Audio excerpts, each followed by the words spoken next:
உங்களுக்காக நமது யூடியூப் சேனலில் பல ஆடியோ கதை தொடர்களை பதிவேற்ற இருக்கிறேன்.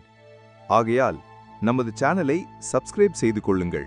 நமது முதல் கதை டிராகன். இரத்த மெரிடியன்கள் மறுபிறவி. சூரியன் மறைவதால் வானம் பிரகாசமாக இருந்தது. ஃபியூரி வின் சித்திக்கு வெளியே உள்ள எமரால்ட் கிளவுட் சம்மிட்டில் ஒரு கல் மேசையும் ஒரு கல் பெஞ்சும் இருந்தன. அங்கு ஒரு இளம் ஜோடி ஒன்றாக கூடு கட்டி இருந்தது. அந்த இளைஞன் மெலிந்த உடலமைப்பை கொண்டிருந்தான். அவன் நிறம் வெளிரியிருந்தாலும் நல்ல தோற்றத்துடன் இருந்தான். இதற்கிடையில் அந்த பெண் தூய வெள்ளை நிற ஆடையை அணிந்தாள். அவளுடைய தோல் பச்சை நிறத்தைப் போல மென்மையாக இருந்தது. அவளுடைய தோற்றம் பிரமிக்க வைக்கும் அளவுக்கு அழகாக இருந்தது. அந்த இளம் பெண்ணின் தலை அந்த இளைஞனின் தோள்களில் சாய்ந்திருந்தது. மறையும் சூரியனின் ஒளியில் குளித்த அவர்கள் சரியான காதலர்களைப் போல தெரிந்தனர். யாவோர், நாம் என்றென்றும் இப்படியே தொடர முடிந்தால் எவ்வளவு நன்றாக இருக்கும் என்று அந்த இளைஞன் மெதுவாக சொன்னான். அவன் முகத்தில் இருந்த புன்னகை அவன் மகிழ்ச்சியை வெளிப்படுத்தியது.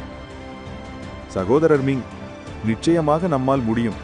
நாங்கள் எங்கள் வாழ்நாள் முழுவதும் ஒன்றாக இருப்போம் என்று சொன்னோம்.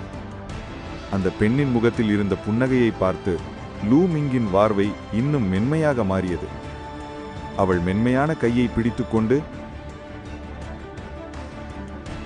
யாவோர், என் தடுக்கப்பட்ட மெரிடியன்கள் காரணமாக எனது அத்தியாவசிய குயை சேகரிக்க முடியாவிட்டாலும் என் இரத்த மெரிடியன்களை எழுப்ப முடிந்தால் மூத்த கவுன்சில் எனக்கு சில அமுதங்களை வாங்கி என் மெரிடியன்களை எனக்காக மத்தியஸ்தம் செய்யும்.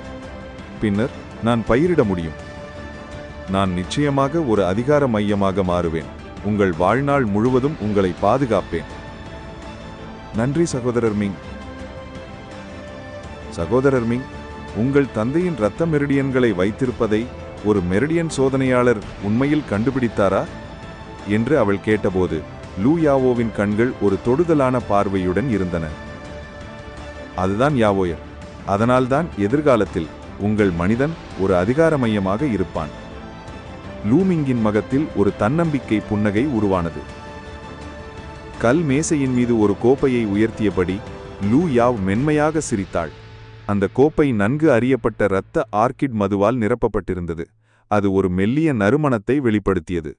அவள் விரைவாக லூ மிங்கின் கன்னங்களில் முத்தமிட்டு, வா சகோதரர் மிங், இது யாவோரில் உள்ளது என்று கோப்பையை உயர்த்தும்போது முகம் சிவந்தது.